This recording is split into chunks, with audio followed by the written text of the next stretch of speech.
Minister, the question is in relation to the Pyrite remediation scheme and whether you're satisfied that the scheme has sufficient funding and structure to ensure that all homeowners who are affected by pyrite have a remedy of having their property remediated, or, in the instance of that not happening, a green certificate, because sadly the reality on the ground is that the scheme is deficient. And I'm wondering, have you noted that and have you plans to change it? Are you happy there's enough money there to deal with everything, or what is the lie of the land currently? Thank you, Deputy Minister. 2 minutes. The funding of it, based on the figures of the last couple of years, I said the 22 million allocated for this year's budget should be sufficient to deal with the current applications that are going through the process, who have sufficient damage done to their properties to have them fixed. Last year was over 400 properties done. In total now there's been 553 properties have been completed, and the 22 million, I think the 22 million probably should cover about another 450, 500 properties. Last year in about August there was an additional resources allocated on another 7 million as well. So if the money gets spent quicker fixing those houses during the year, we'll apply for more money if need be to address that. But based on the figures so far, 553 are complete. There's 201 are at remedial work planning stage, 77 are at tender stage. There's 242 on the remediation as we stand today as well. So I think there's enough money for this year spent. But there'll be more houses as the years go on to be addressed as well, because the scheme is open-ended. It's not going to end. I'm also, I know you're probably talking about other people who haven't passed through the scheme, who haven't been approved from remedial works, and who feel that they've been left in limbo as well. The standards are being reviewed at the moment with a public consultation. When that process is complete, we'll have a look at this and see what categories of people are still left out there, because I'm conscious of people out there who feel they've been left in limbo because the houses don't qualify for remedial works, but yet they're still associated with pyrite and it's causing them difficulty there as well. So we are prepared to look at that, but there's no plans in place at the moment to change the scheme at all. But I'm conscious of the people in that category, and we'll see what we can do. But I think the first part of that is to have this review completed first of all around the standards, the National Standard Authority. Thank you, Deputy Daly. Well, I actually agree with you, Minister, and my experience is that actually money isn't the problem. But the reason why I've tabled this is that there is a problem.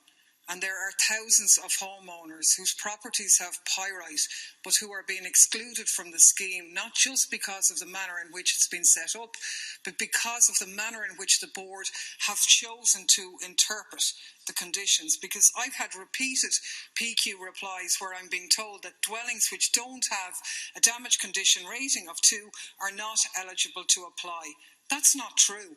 When the scheme and the Pyrite panel report was done, properties with damage of condition ratings of less than 2 were eligible to apply, and we were told that a common sense approach would arise if they were joining dwellings or so on.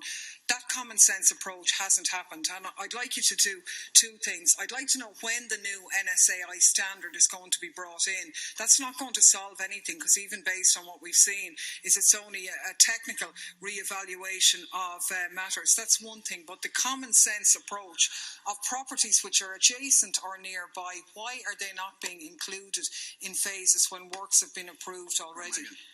1 minute, Minister.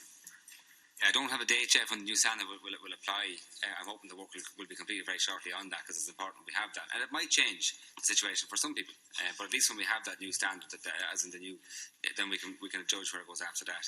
The issue is, you're on about common sense. The criteria set was very tight and very clear in how money will be spent. It's taxpayers' money. There's a massive cost in remedying these houses. And I've sat with people and I've been in their houses, and they would admit themselves that the damage at that stage, it's questionable. There's a warrant spending 50,000 of taxpayers' money to fix a house that hasn't progressed with significant damage yet. That's the question we have to ask ourselves.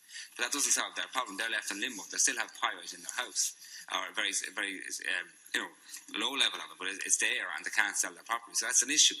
But the question you have to ask: do you spend quite a lot of money fixing a house that has not got significant damage yet?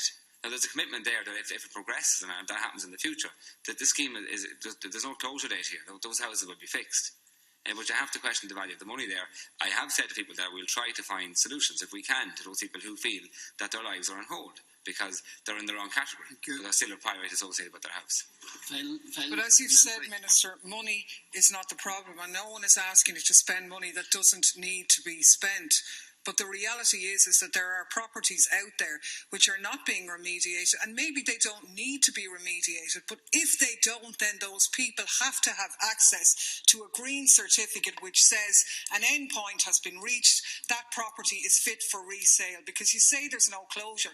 There certainly isn't for them, because while this process goes on, they can't move on. They're stuck in that grey area. And I know many of them are in your own constituency. So I think we need to have an urgent review of this category, and we need to go back to the Pyrite panel report, because it wasn't as prescriptive as the board are actually interpreting it now.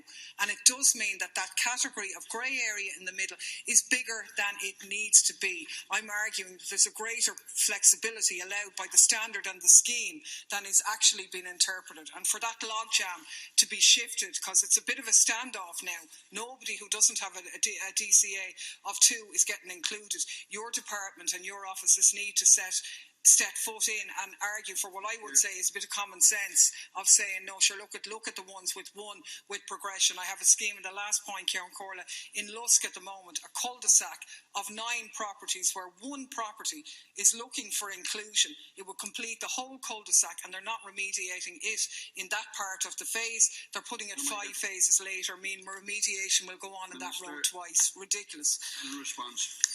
Yeah, just to confirm, it's not due to lack of common sense. The criteria is very tight, and rightly so. It is taxpayers' money. And the priority here was to fix the houses that had considerable damage and need fixing. That is the priority, that are very badly affected, and that's what we're trying to do here. And there's been at this stage, only 1,400 applications, over 553 have been fixed, and there's another 500 in play for this year as well. So we are trying to deal with those who are in bad need of remedial works. That was the priority. But I do accept that there's people then in the next category who have pyrite levels in their house, or they're pyrite associated with their estate, and they're in a position that they can't sell their house. But that doesn't necessarily justify spending 50,000 on it if it doesn't need to be fixed yet. That's not common sense either. So I do agree with you. We have to find them a solution that we can address this. But I am being asked by some people to spend money on houses that don't need it in some cases. That is, you're not in fairness, but others have. Yes, I accept that. That's what I'm saying. So we have to find a way to deal with that, and that's why the new standard that will be announced hopefully shortly might help us to achieve that in some cases. And if not, then we'll have to go even further again. But I'm committed to trying to find a process to end this limbo. I do accept that with you. Right? But don't tell me it's a lack of common sense. It's not. There's criteria there for a reason. It's taxpayers' money. And there's over 50 million spent so far. It's a lot of money being spent on houses. And rightly so when they need it. Deputy McWallis, 30 seconds.